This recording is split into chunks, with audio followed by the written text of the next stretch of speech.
Hey everybody, hope you're all doing well. My name is Steven and this is the Storytime channel. We've got some I Don't Work Here Lady stories, so let's jump right into our first story of the day by Faco5045, Not My Patient. Some years ago, when I recently got hired in my current hospital and was assigned to the ER, I'm a GP, general practitioner, I had an encounter with a woman who refused to understand that not any person with a scrub and a white coat can treat a patient. To give you an idea of the setting, the ER observation unit was a giant square room with around 20 beds in total, separated by curtains.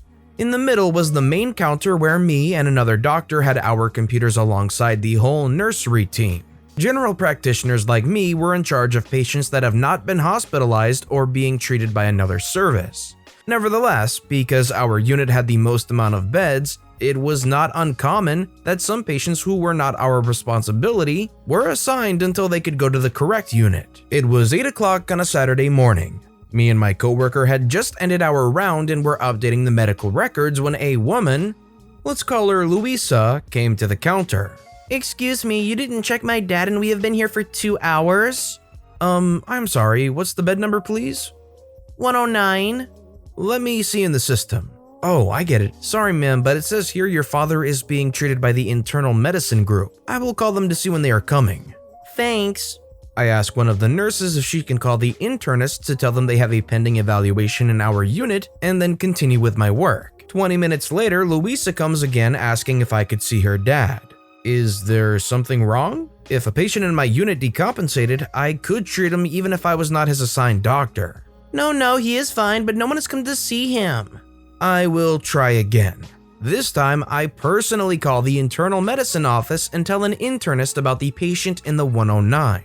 He says he will be there after finishing floor duty. To make the story short, for the next 4 hours, I have Louisa coming over and over and over and over every 20 minutes to see if I could attend her dad. I repeatedly told her no and tried to contact his doctor multiple times by calling, sending a nurse, and even going to the internal medicine office myself, only to be rebuffed because they were busy. I think both Louisa and I were in our last nerves when the final clash occurred. 12 o'clock and it's lunchtime for me. So I got up from the counter and was midway to the exit door when Louisa jumped in front of me, like a literal jump. It was quite hilarious in retrospect. Where are you going? Lunch? You can't go, no one has seen my dad. Ma'am, I already told you a dozen times that he is not my patient. I have tried multiple times to get his doctor here, but he won't come. I can't do anything else. Then why the freak are you here if you can't do stuff for someone sick? He is going to die because you were just lazy. That's not what's happening. I don't even know what your dad has. I knew the main diagnosis, but not all that could be attached. See? You are useless. That's why health is so screwed. Useless doctors like you are stealing our money and doing nothing. Listen, woman, you don't have to be… Do something or I will sue you. Fine, but shut up for God's sake. This may not sound serious, but by treating a patient's family like that, I could have been in a very, very big problem. We are taught to be tolerant to the maximum point, and even then, exploding like that is not good. Also, keep in mind that all the shouting had attracted a lot of attention and at least 10 or more people saw the scene. That would be a fun talk to HR. Louisa was as shocked as I was, but I decided to take the opportunity to tell her to follow me and she complied with no more shouting. I guided her to the internal medicine office and literally shoved her inside, telling her that they were the guys she needed to talk to. According to the grapevine, the nurses, it was like if I had thrown a hungry coyote in the hen house. Total chaos. After eating something and calming myself down, I came back to my workplace and, surprisingly enough, Louisa was there waiting for me so she could apologize. We both understood the situation has been very stressful for the both of us and it got out of our hands. No complaints were made and luckily no one else reported me, so my indiscretion was luckily forgotten before it went higher up. Her father was moved to the internal medicine floor, so after that I never saw her again. So you could say this was the happy ending of this long story. Let's do a little bit of self-reflection. So if you had to work in this place and over the course of 4 hours, about every 20 minutes or so, this lady would keep coming up. Hey, could you please check on my father? Hey, could you please check on my father? Hey, could you please check on my father? Do you think you would be able to have the restraint to not have any kind of lashing out like OP did with the "shut up for God's sake" comment? Let me know yes or no in the comments down below. The next story is by myyuccaisdead. Not only do I not work here, but neither does anyone else. A bit of background. My house used to be the village post office, and when I say used to be, I mean over 20 years ago. We bought the property 10 years ago, by which time it had been totally converted and no longer resembles a post office in any shape or form. The post office is now slightly further down the street in a building that has a huge post office sign on the front and looks nothing like my house, different size, color, everything. My front door opens straight into the kitchen and is rarely locked. It's a small village, and I seem to run some sort of drop-in center for my kids' friends. I was sitting eating dinner this evening with my kids when the front door opened and in walked a lady. Hey, can I help you with something? As I walked towards her, forcing her backwards through the open door. Yes, I have a parcel here to send. As she tries to duck around the side of me to get in. Pardon, you've got a parcel? Yes, it's to be delivered tomorrow. Well, you'd best be taking it to the post office then, as I almost physically push her out of the door onto the street. Well, obviously, that's why I'm here. At which point the light bulb in my head switches on. I'm sorry, this isn't the post office anymore. Hasn't been for a long time. The post office is a few doors down that way. Yes, very funny. Now, could you actually do what you're being paid for and allow me to send my parcel? Yes, if you go to the post office, which is just down there. I'm sure they'll send your parcel for you. Now, I'm going to return to my children to finish eating my dinner. And I walked inside, closed and locked the door, while listening to her have a strop outside. By all accounts, she found the post office, sent her parcel, and lodged a formal complaint against me, which gave the post office staff some entertainment for the afternoon. I'm really unsure as to what she was thinking. She's not from the village, as I say it's a small village, and she walked into what is obviously a house with a family sitting at a table eating when she walked in. Did she think I had hidden the post office counter behind the fridge or something? My husband keeps wandering into the kitchen asking me for stamps or envelopes or various other post office type things. That's definitely kind of creepy. Just imagine you're sitting there eating your dinner and somebody just kind of strolls right in. I guess it wouldn't really ever happen unless somebody wasn't around for 10 years or is dumb enough to think something that obviously doesn't look like a post office is a post office. Our next story is by YaossiPhoenix. You're not my customer. I'm not paid to serve you. Many moons ago, I worked in a call center for a card protection company. Customers would take out essentially an insurance policy with us, and in return for a monthly fee, we would securely hold their card details for them and contact banks on their behalf to cancel the cards if they were lost or stolen. More useful if you're the type who has multiple credit, debit, store cards from different places and don't want the hassle of contacting all of them individually if you lose your wallet. One call to us, and after we've confirmed security with you, we can do the rest for you. I had only been working there a few months when the peak of the PPI scandal started to surface. Our company did not, nor had we ever offered, payment protection insurance with any of our products. However, our biggest rival company had just been very publicly exposed as mis-selling PPI to most of its customers. I remember being briefed the morning the news broke and warned that we'd probably get a lot of calls from worried customers wanting to know if they were entitled to anything back from us. As frontline customer service, we were told to confirm security and see if there was anything else we could help them with before handing them over to customer relations to deal with explaining that we weren't paying out because we hadn't messed up in the first place. This post isn't about the customers who got that far though.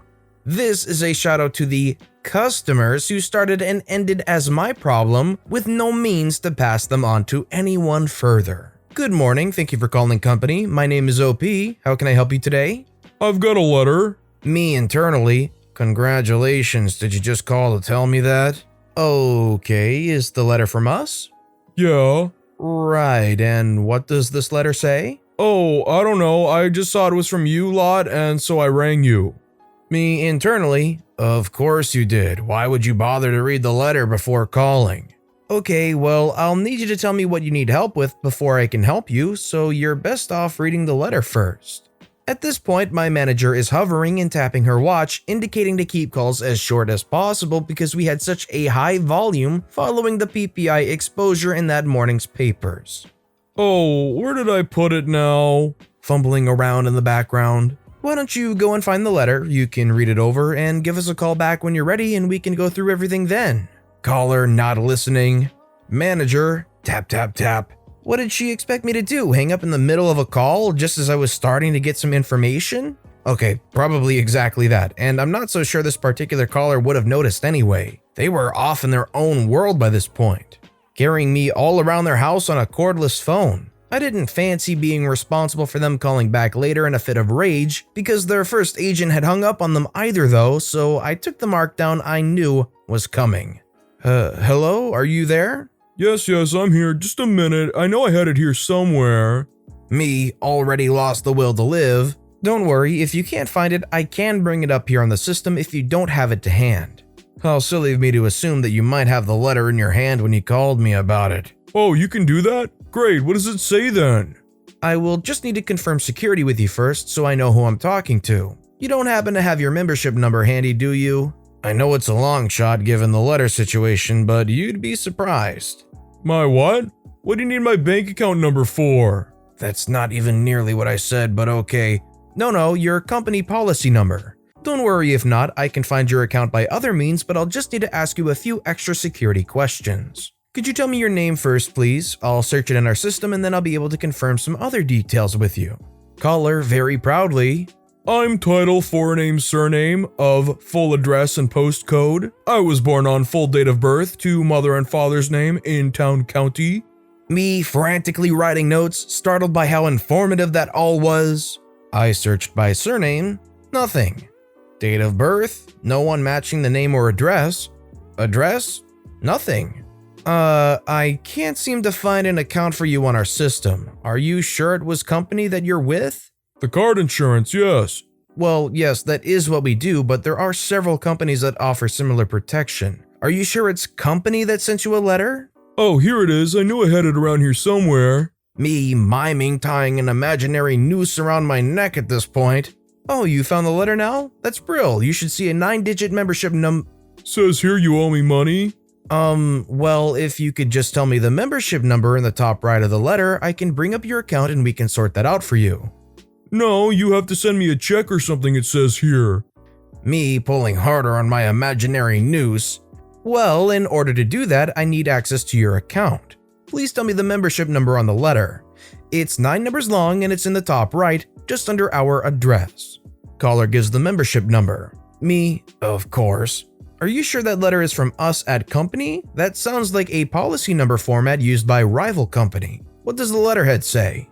Yeah, it's right here. Rival company. Me, silence.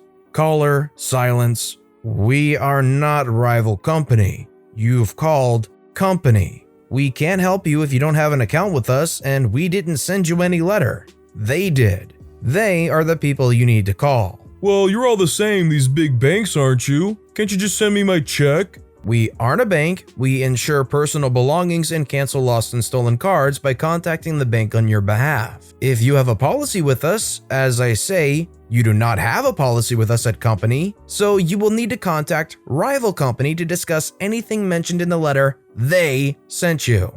So you do the same thing then? As I mentioned earlier, yes, there are several companies who offer card protection. We are only one of them and we don't have access to any other company's databases. So you're not sending my check? Me gently face-desking so the caller can't hear my thuds. We at company have never offered you a check. You will need to contact the people who promised that to you in order to get it. We have no information whatsoever. I cannot help you today. But I gave you my policy number. Why won't you send me my money? That policy is not with us. You have called the wrong company. We are company. Your policy is with rival company. How do you know it's theirs if you don't work for them?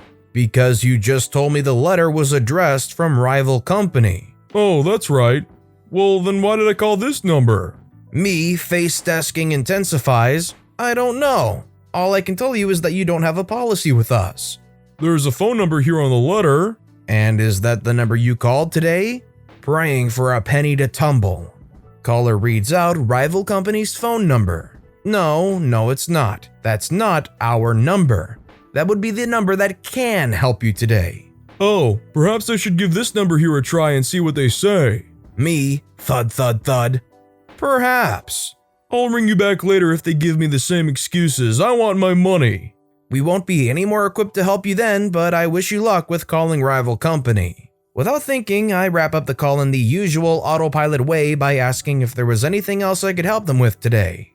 Before the sentence was fully out of my mouth, I knew what was coming. Yes, could I speak with your supervisor, please? He needs to know what terrible customer service you give. By this point, my female manager has been listening into the call by my side for a little while, waiting to be summoned for the inevitable escalation. Manager says, "Hello, I am OP's manager. How can I help you?"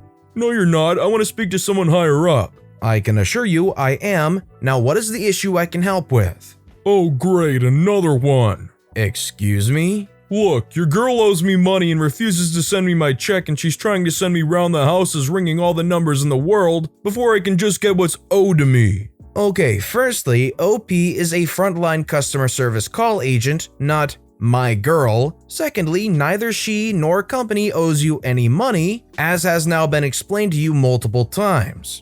My colleague has in fact gone over and above her line of duty by even telling you who you need to contact, as you are not a customer of ours. No, you don't understand. No, you do not understand. We are customer service. You are not our customer. We are not here to serve you. If you wish to take out a policy with company, I can transfer you to our sales department. Otherwise, we have nothing else to discuss. I don't want another stupid… Goodbye then. Have a lovely day. Click. I could have kissed her in that moment. Instead, she sent me on a break to refresh my brain from the stupid, and I used it to buy her a big share box of Maltesers as a thank you. Well, thankfully, I think in the end the manager understood what kind of person OP was dealing with, and hopefully they didn't get any reprimanding. Obviously, the manager sent them on a break to refresh their brain from that experience, so I think it ended up being a pretty good result actually. And our final story of the day is by Throwaway 39981. Lady tries to get in my car while I'm trying to parallel park. A couple years ago, I was back in my hometown after being gone a few years interviewing for a new job. I love the city I'm from, and I had deliberately planned to be there for my birthday weekend so I could spend some time in some of my old haunts. I decided one day I would stop by the locally owned coffee shop where I used to spend hours consuming coffee and free Wi-Fi, catch up on old times. Now, the coffee shop is located along a very busy 4-lane street. During off-peak hours, though, it's legal to parallel park in the lanes closest to the sidewalk. I have always hated parallel parking, but I decide it's easier than waiting for a spot to open up in the very small parking lot in the alley behind the coffee shop. I look out, and there's an open spot at the very end of the road. So I just need to pull in, but it is always making me nervous pulling in because of how busy the road is, and when I get nervous, I get worse at parallel parking. So I pull up and start backing into the space, and I think I'm doing okay when suddenly my back door flies open in the middle of me straightening up my car. A middle-aged woman just starts picking up a bunch of bags and trying to stack them in my back seat. The woman just starts trying to load her stuff in my back seat. Confused and still halfway on the road, I ask her, "May I help you, ma'am?" She replies, No, I just need to get all my stuff in and then I'll be ready to go. I still haven't caught on yet, and I'm like, "Why do you need to load your stuff in my car? Where are you going?" Well, I need to get the stuff in the car so you can take me to location. I think I suddenly realize what's going on. "Ma'am, I'm not an Uber driver," I say. "I'm trying to park so I can go into the coffee shop." Now, keep in mind, at the time I was driving up a 2011 Chevy Malibu that's seen better days. A couple dents, a smashed front end. This is on top of the fact that I'm pretty messy in cars and my entire backseat was filled with stuff from work and garbage. It wouldn't have passed the inspection if I wanted to be an Uber driver. I checked once when I was desperate for ways to make money. On top of that, there's no indication on my car that I'm an Uber driver and I'm literally trying to parallel park my car. Surprised, she stood up and her actual driver was on the side street just in front of us trying to flag her down. It was at that moment she finally realized what was going on. Oh, well, never mind then, she said as she took all her stuff back out of my car and marched over to her actual Uber driver as I finally finished parallel parking. No explosive entitlement like other stories, but I swear someone is going to get in a car one of these days thinking it's an Uber and become story fodder for r/let's not meet. And yes, I got the job and it was a great birthday weekend. I was so happy to be going home, even if there's some weird people there. Well, I'm glad that this lady wasn't more stubborn than she was. At least she was able to actually realize she got in the wrong car. Although I think this is a situation where hopefully most Karens would be not so Karen-y, if that makes sense. If you realize you're getting into the wrong car and there's a random man in there, that's probably pretty sketchy and you want to back out as fast as you can. But with that being said, that's all the time we have for today, so if you have a favorite story of the day, let me know which story and why in the comments down below. But besides that, if you enjoyed the video today, please give the video a like and subscribe if you haven't and turn notifications on so you'll never miss an upcoming video. No matter what you did, whether it was just watching the video, subscribing, commenting, thank you all so very much for supporting me right here on the Storytime channel. I hope you all have a wonderful day and I'll see you all next time right here.